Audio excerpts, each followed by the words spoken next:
Hello YouTube. I'm just showing you one of the apples that I've recently planted. This one's a Kid's Orange Red, exceptional flavour.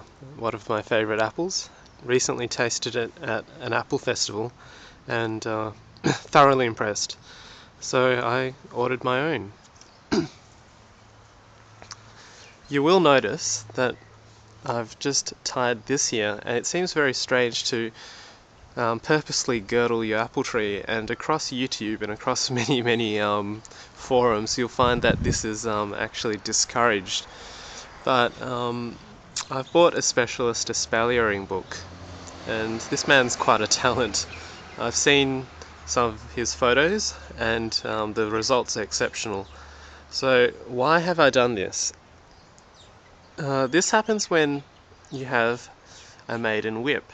And what happens is, because this has been pruned quite hard at the nursery, you'll find that after the winter breaks, this bud, that bud, and probably just the top buds will develop. And what you have is you get the regular open vase shape, and that's no problem. But right now, I'm wanting an espalier.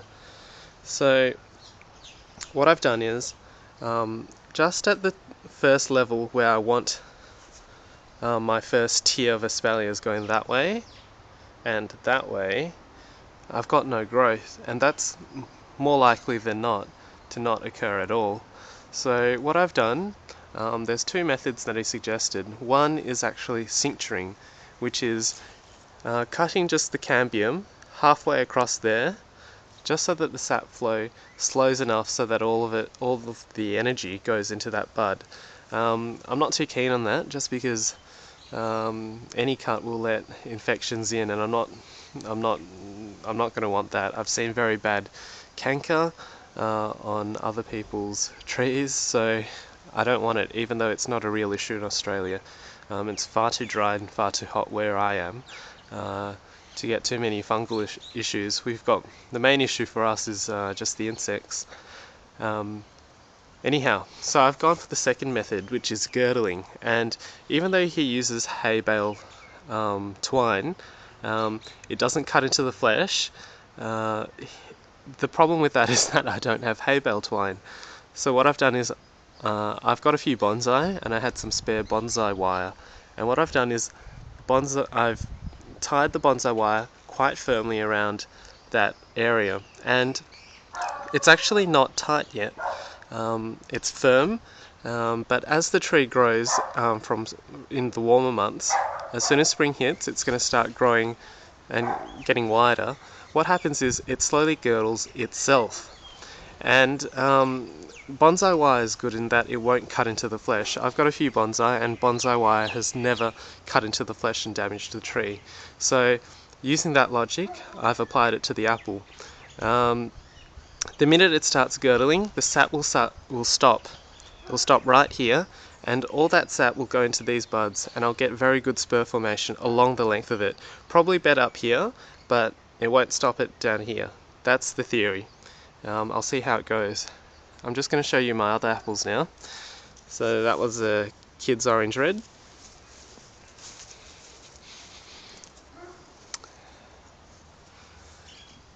That's a Sturmer Pippin.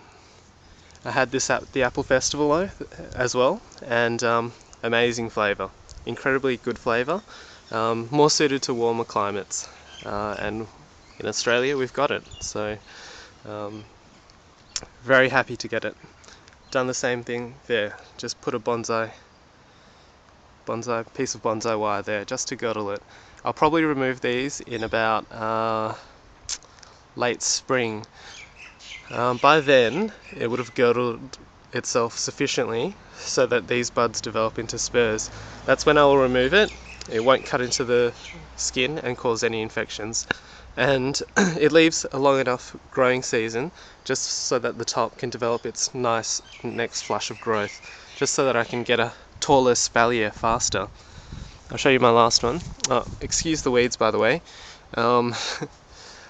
The weed's actually useful. I've used them to feed my chickens, and you can see I've done a patch there, and I work my way along the whole bed and feed the chickens, and they seem to enjoy it. Last one is a Nonpareil. It means without compare or without rival. Unfortunately, this one has been incorrectly spelt. As you can see, this one's a lot more developed than the other two, and I'll show you. Incredibly healthy. There's another bonsai tie, but this is incredibly healthy, incredibly thick for a 1-year whip. So hopefully this is a very vigorous form. In many books it says it's a weak form, but no, that's not the case for me. As you can see, I've done my espalier already, and notice how it's not perfectly horizontal.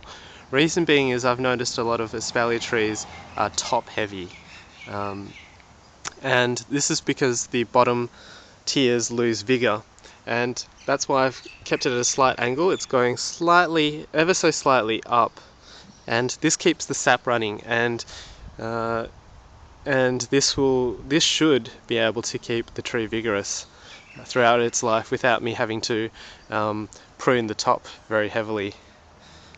Ever so slightly up, just to keep that sap running. And you will notice that a lot of espalier trees, the top will be extremely heavy, the middle will be less vigorous, and the last tier, the first tier, right on the bottom, that one is always the weakest.